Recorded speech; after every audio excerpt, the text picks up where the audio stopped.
final song of the Thunder Saga, Thunderbringer. Zeus is here, and he's here to fuck shit up. Oh my god. It's gonna be, as we could tell with the incredible amounts of glee I had. The ending of the last song, I was like, you're all in so much trouble because Zeus is here. So we've had our mutiny, and the men did the thing that Tiresias, warned Odysseus they shouldn't do, which is not touchy the cattle. They went and touched the cattle. They killed cattle. It was bad. And what's interesting, of course, about doing it in the Odyssey is they understand that this is essentially a nix yourself out of the narrative style move. Eurylochus, at least, is very clear on that. And he says, I'd rather die at sea with one deep gulp of breath than die by inches on this desolate island here. He is very ready and willing to go bye-bye. And there is a tragedy to that. And I'm sure you're wondering, okay, well, they kill the cattle. Does that send, like, an instant signal up to the gods to know that, like, somebody touched Helios' special cattle? No, actually. You want to know how the gods find out? Odysseus narcs. Odysseus literally sells out his whole crew. Down I went to our ship at the water's edge, but on my way, nearing the long-beaked craft, the smoky savor of roasts came floating up from me. I groaned in anguish, crying out to the deathless gods, Father Zeus, the rest of you blissful gods who never die.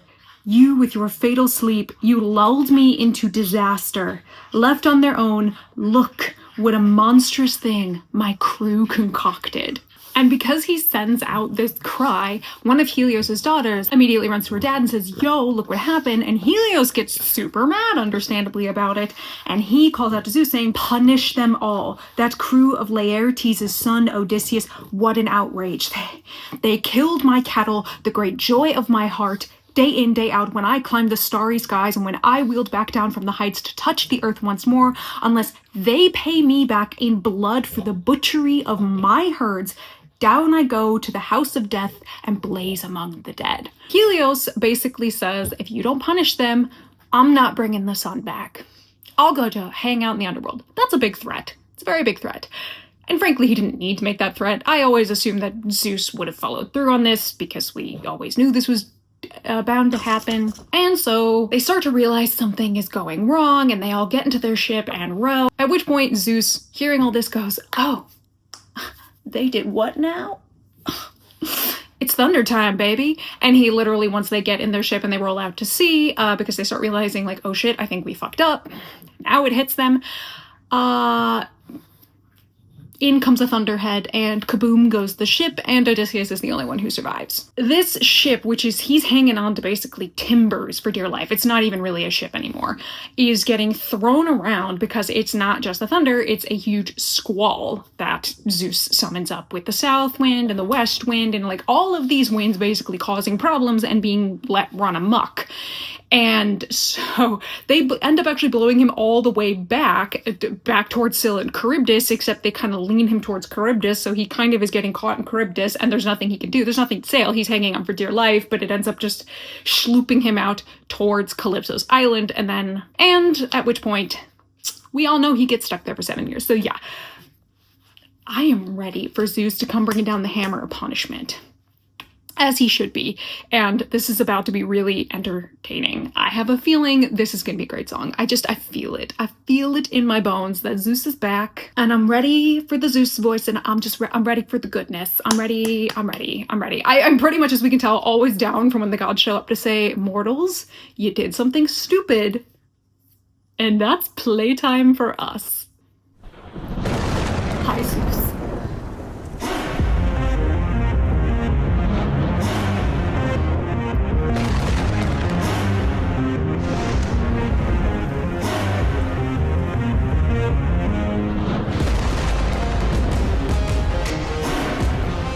Chanting the drums.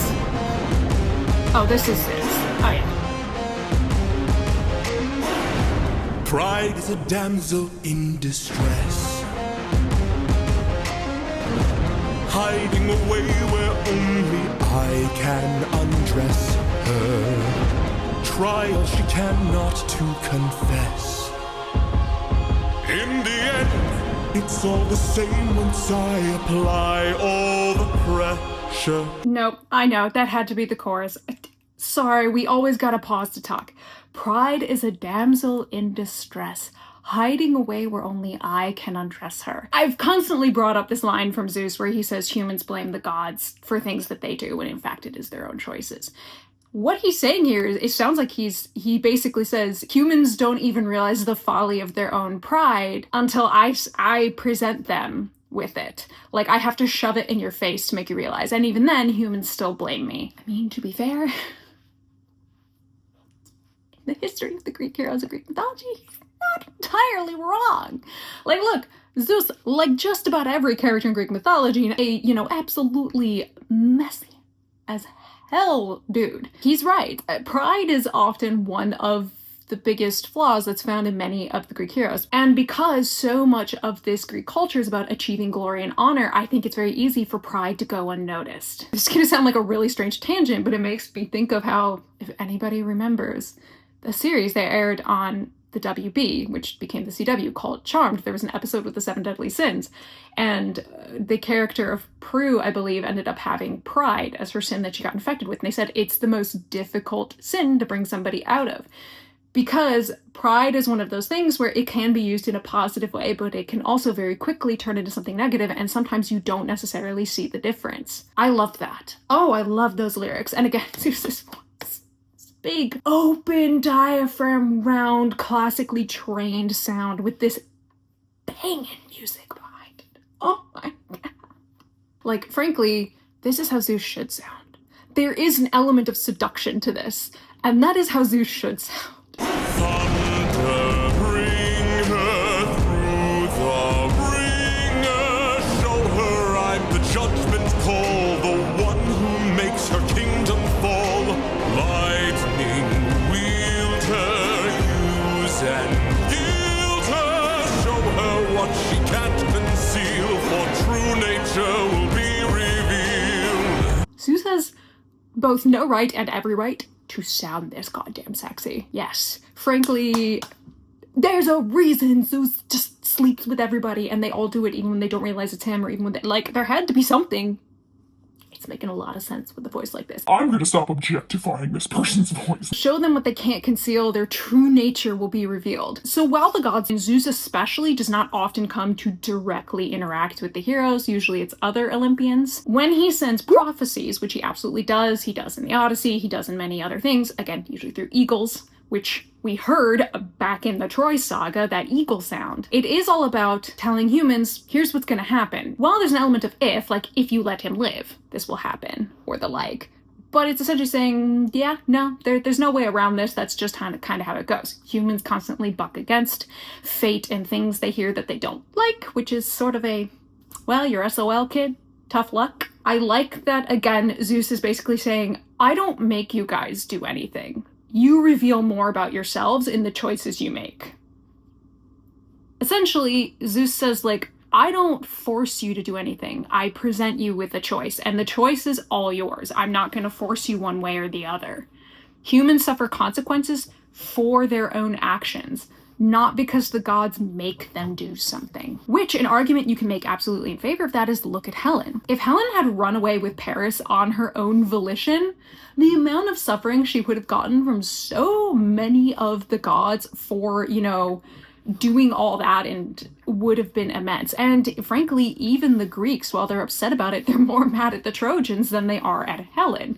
Menelaus takes Helen back willingly and readily, like they have children. Even when they sack Troy, they don't kill Helen, it's we're taking you back. Like, essentially, you're forgiven. Because in that moment, she was not given a choice. She was essentially, mind-fucked to go off with Paris. She didn't get a choice. But it is very rare that happens, and then look how rare it is. This ended up spawning a 10-year conflict. So it's a big deal when the gods do not allow for humans to have choice, and in a way, free will. Again, they'll give them prophecies and omens, and sometimes those are very obvious and easy to read, and in other cases they might get misread by humans, but gods are not going to come and correct you. It is predominantly the folly of man that leads to them and their problems. I do also love that we are letting Zeus come in and basically say, oh, look at those actions. Hello, big thunderous consequences. Love it. Love it, love it, love it, love it. Also, I'm just happy we have a Zeus song. Like, you do not get to tease me with that voice back in the Troy saga and then tell me I never get to hear him again, because it's such a good voice. Tell me, Odysseus, if I were to make you choose the lives of your men and crew or your own, why do I think they'd lose? Oh! Enlighten me, King of Ithaca, since hunger was far too great.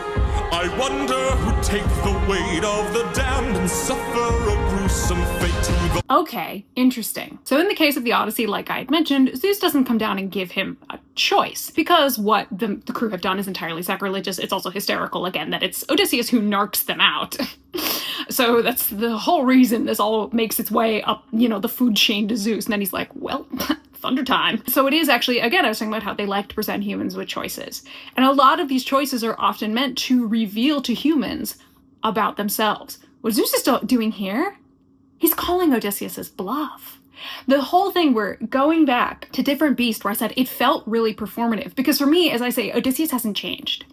His character has not evolved, has not changed at all through this story. I don't think he's necessarily meant to. And again, part of this is down to, I think there's some ambiguity in terms of the writing as to how we're supposed to be viewing Odysseus. Like, how sincere is he being with himself? How sincere is he being with the audience? Which, yeah, I personally think should be made a little more clear, so there's a lot less argument back and forth between people saying, well, I read it as this, I read it as that.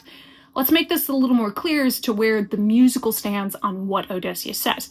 But, again, I read this as different beast and all felt very performative for the crew, when in fact he's not. And Zeus came down to say, oh, that's cute, Pumpkin. That's super cute that you thought that. Oh my god. You're not different. You're as brutal as you were at the start of this show, and I'll prove it to you. And in addition, you're only thinking about yourself, which we had a call to in the previous song where he says, I need to make it home. He doesn't talk about we need to make it home. I need to make it home. It's entirely self-focused and egocentric. So Zeus is coming down to call him out on this and say, oh, you really think you're changed? You're adorable. This is about nobody else dying? Bullshit. That's adorable. You're cute, Pumpkin. So he's going to present him with a choice that's not really a choice. The lives of your men and crew or your own. Essentially, do you really want to make it home, or do you want to save everybody around you?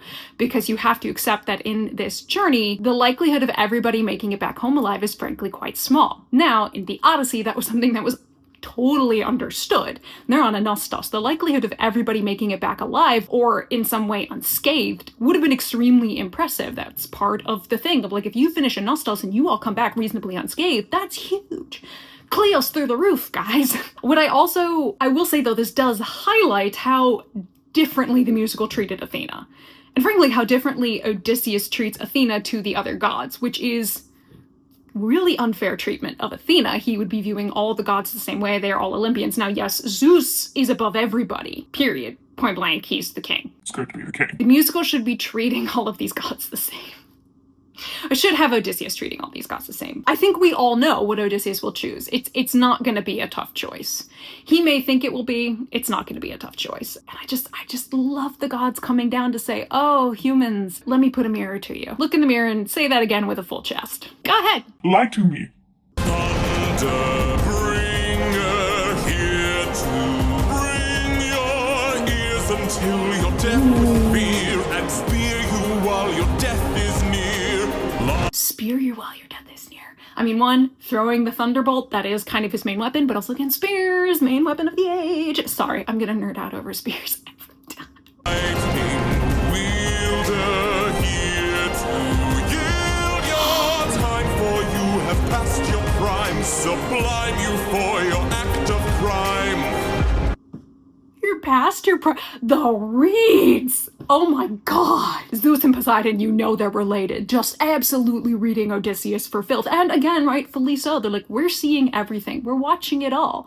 And we've been around for, you know, thousands of years before you. Like, we've seen it all. You think you're so special, but you're not. Again, you're just a man. And oh, the way this singer, I believe somebody said Luke Holt is his name. I've seen the name put out enough that I think I'm remembering it correctly. The way he builds to push up his range up higher is just like, oh my god, this voice is astonishing. Again, huge kudos to the voice cast going on here. Again, the music and the voice cast are like the two primary highlights of this show. And this is just like such a perfect choice for Zeus. And also this song in the top 3. You get to join Ruthlessness and No Longer You. Join for a trio. Yes. Everything about this. Yes. Choose. Free will. Choose. Someone's gotta die today, and you have got the final say. Very much like Poseidon. It's a choice, but not really. Because he already knows what Odysseus will do. Don't make me do this! Don't make me do this! Okay. While I love the idea of Odysseus being like, wait, what? Like, and this is a encounter that's entirely unique to Epic. Obviously, this is not what happens in the Odyssey. Again, I'll note we tend to flip-flop on Odysseus.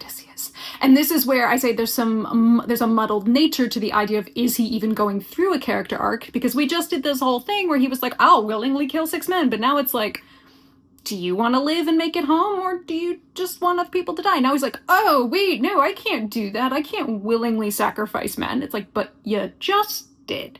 So there's mixed messaging going on here. And yes, don't get me wrong. In mythology, they're all super messy and the characters will do things that we find repulsive and repugnant. But Epic seems to be trying to put itself on a different moral foundation in such a way that it leaves its messaging a little muddled. So I like the pleading. I do feel like we just kind of give poor Odysseus intention and moral and tonal whiplash with how much he has to 180 throughout this show. Much more Zeusy imagery, as opposed to when they did it with Poseidon. A siren, but Penelope. She's the siren song.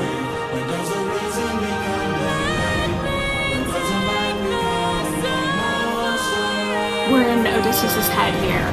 Very nice. And I love, again, I still hear the rain and the storm.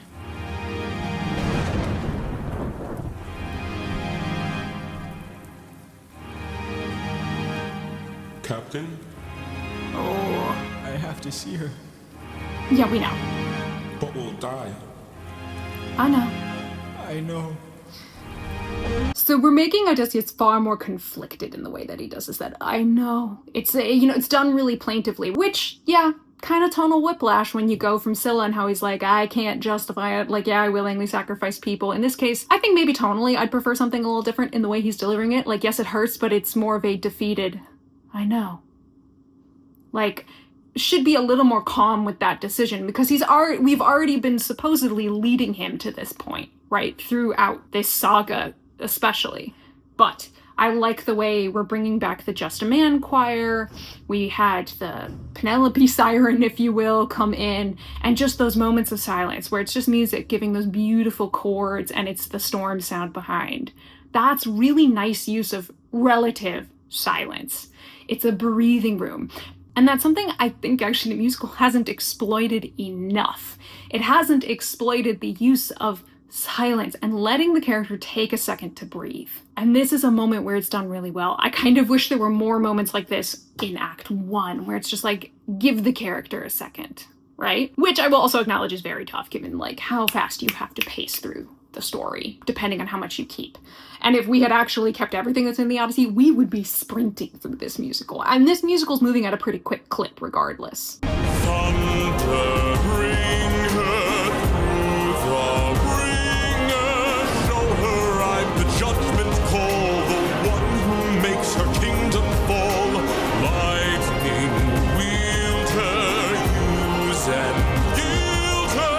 Show her what she can't conceal, for true nature will be revealed. And there goes the ship. Is this I've heard this. I want to say Athena because of piano, but someone tell me if I'm wrong.